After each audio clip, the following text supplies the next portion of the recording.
नमस्कार दोस्तों, आप सभी का बहुत बहुत स्वागत है इंडियन डिफेंस न्यूज की डिफेंस टॉक सीरीज में, जहां पर हम रोज नए नए डिफेंस अपडेट्स के बारे में बात करते हैं। तो चलिए देर न करते हुए आज की वीडियो शुरू करते हैं।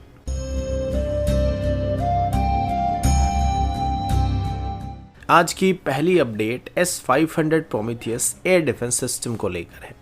दोस्तों, अभी रशिया की तरफ से एक बड़ी अपडेट सामने आ रही है जो कि इंडियन एयरफोर्स के long range air defence plan के साथ जुड़ा होने वाला है।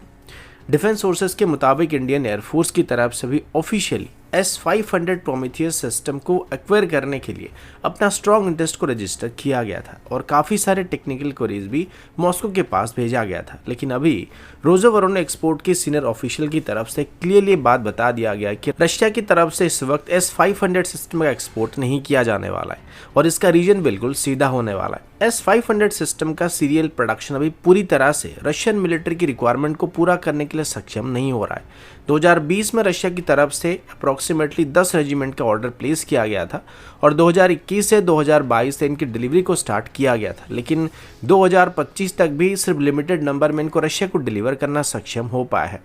जिनको मेनली मॉस्को सिटी और स्ट्रेटेजिक मिलिट्री बेस को प्रोटेक्ट करने के लिए रशिया की तरफ से डिप्लॉय किया जा रहा है। अभी जो रिपोर्ट सामने आ रही है उसके हिसाब से S-500 के क्रिटिकल कंपोनेंट जैसे कि 91 N6A battle management radar, 76 T6 multi mode engagement radar और 40 N6M ultra long range missile, इनका प्रोडक्शन काफी स्लो चल रहा है, जिस वजह से रशिया इनको अभी एक्सपोर्ट करने के लिए स्ट्रगल कर रहा है। 2028 से 2030 के बीच रशिया खुद अपनी रिक्वायरमेंट को पूरा करने पर सबसे पहले फोकस कर रहा है, जिसके बाद इनको एक्सपोर्ट करने का प्लान किया जा रहा है। वहीं पर रशिया की तरफ से पहले से ही S-500 सिस्टम को भारत को एक्सपोर्ट करने के लिए क्लियरेंस दिया जा चुका है, लेकिन जब तक रशिया खुद की रिक्वायरमेंट को पूरा नहीं कर लेता है तब तक इसको किसी भी देश को एक्सपोर्ट नहीं किया जाने वाला है। सेम टाइम पर रशिया की तरफ से अभी भारत के साथ S-400 सिस्टम की लॉन्ग रेंज 40 N6 मिसाइल को भी लोकली मैन्युफैक्चर करने के लिए बातचीत किया जा रहा है और आगे चल के रशिया अपनी एडवांस एयर डिफेंस सिस्टम की कंप्लीट मैन्युफैक्चरिंग लाइन को भारत में एस्टेब्लिश करने का प्लान बनाया जा रहा है।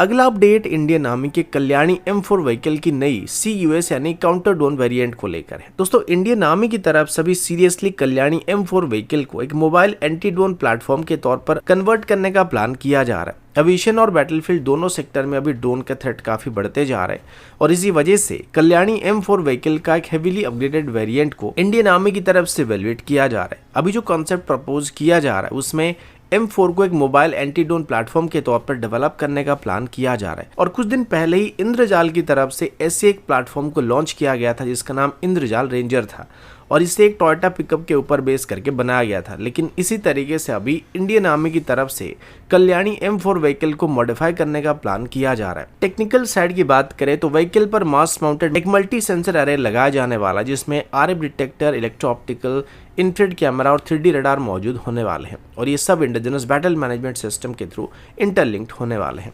फायरिंग सिस्टम के तौर पर इसमें 7.62 mm स्टैंडर्ड की एक कोएक्सियल LMG और स्मार्ट एयरबर्स्ट राउंड मौजूद होने वाले, जो कि स्पेशली ड्रोन को टारगेट करने के लिए डिजाइन किया गया। इसके अलावा इसमें 40 mm स्टैंडर्ड की AGL प्रॉक्सिमिटी फ्यूज मुनिशन के साथ साथ 113 mm स्टैंडर्ड की मल्टी बैरल कैनन मौजूद होने वाला, जो कि 3 किलोमीटर से भी ज़्यादा की रेंज पर ड्रोन स्वार्म को डिस्ट्रॉय करने में सक्षम होने वाला है। इसके अलावा डायरेक्शनल जैमर, लेजर डाइजलर जैसे सॉफ्ट किल सिस्टम इसमें मौजूद होने वाली है, यानी कि कल्याणी M4 के पास काइनेटिक और नॉन काइनेटिक दोनों ऑप्शन मौजूद होने वाले हैं। सबसे खास बात यह कि ये कंप्लीट काउंटर ड्रोन सूट एक मॉड्यूलर और रेट्रोफिट सिस्टम होने वाला है, यानी कि इसको किसी भी M4 व्हीकल के साथ इजीली इंटीग्रेट किया जा सके, यानी कि आगे चल के खरीदे जाने वाले कल्याणी M4 व्हीकल में अब वर्तमान इंडियन आर्मी, राष्ट्रीय राइफल, असम राइफल या फिर हमारी क्विक रिएक्शन टीम के पास जो M4 व्हीकल पहले से डिप्लॉयड है उन पर भी इनको आसानी से इंटीग्रेट करना संभव होने वाला है।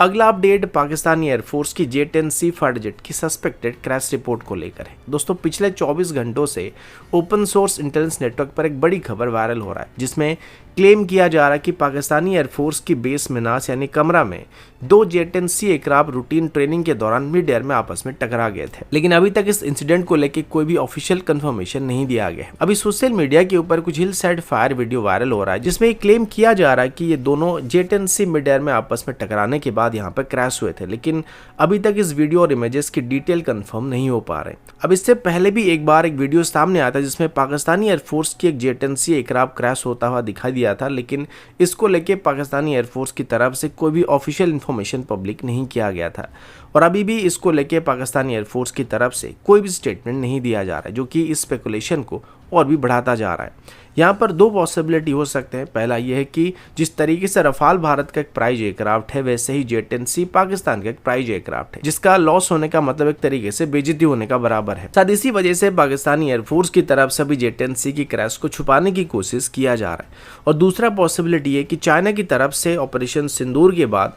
जेट-10C को इंटरनेशनल मार्केट में काफी जोर से पुश किया जा रहा है और ऐसे टाइम पर अगर इसकी क्रैश होने की रिपोर्ट सामने आता है तो ये इसकी एक्सपोर्ट मार्केट के लिए सही नहीं होने वाला, जिस वजह से हो सकता है चाइना की तरफ से पाकिस्तान को क्रैश की डिटेल को दबाने के लिए प्रेशराइज किया जा रहा है। अब जैसे कि क्रैश की कोई प्रॉपर एविडेंस सामने नहीं आ पा रहा तो हम डायरेक्टली कोई कंक्लूजन को यहाँ पे ड्रॉ नहीं कर सकते, लेकिन वैसे भी अगर क्रैश हुआ भी है तब भी पाकिस्तान की तरफ से इसको स्वीकार करने के चांसेस बहुत ही कम होने वाली है।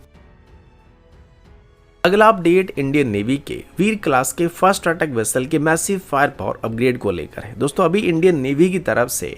अपने पुराने वीर क्लास की मिसाइल कॉर्वेट्स को एक जबरदस्त फायर पावर बूस्ट दिया गया है, क्योंकि अभी रिपोर्ट के मुताबिक इन शिप्स पर हर साइड में twin BrahMos cruise missile launcher को इंस्टॉल किया गया है।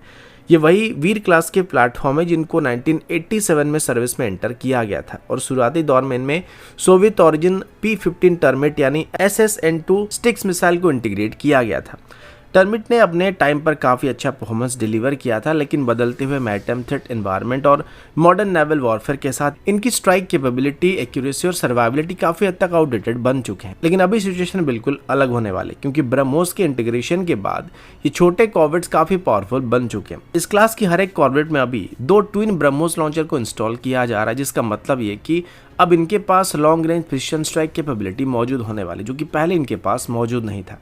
और इनमें जिन ब्रह्मोस मिसाइल को इंटीग्रेट किया जा रहा है वो ब्रह्मोस की एक्सटेंडेड रेंज वाली वेरिएंट होने वाली, जिनका रेंज 450 किलोमीटर तक होने वाली है। सबसे इंप्रेसिव बात यह कि इन वेसल का डिस्प्लेसमेंट बस 455 टन के आसपास है और 455 टन क्लास के डिस्प्लेसमेंट वाले छोटे साइज की शिप पर इतना हैवी मॉडर्न टैक्टिकल मिसाइल को इंटीग्रेट करना एक बड़ा इंजीनियरिंग माइलस्टोन होने वाला है। अब ये सिर्फ कोस्टल डिफेंस के लिए नहीं बल्कि long range maritime strike mission को भी करने में सक्षम होने वाला है, चाहे वो दुश्मन की वॉरशिप हो या फिर कैरियर स्ट्राइक ग्रुप हो। इन सभी को अब इन छोटे साइज की वेसल से भी स्ट्राइक करना संभव होने वाला है। तो दोस्तों, अभी के लिए इतना ही। मिलता हूँ आपसे अगले वीडियो में, तब तक के लिए जय हिंद, वंदे मातरम।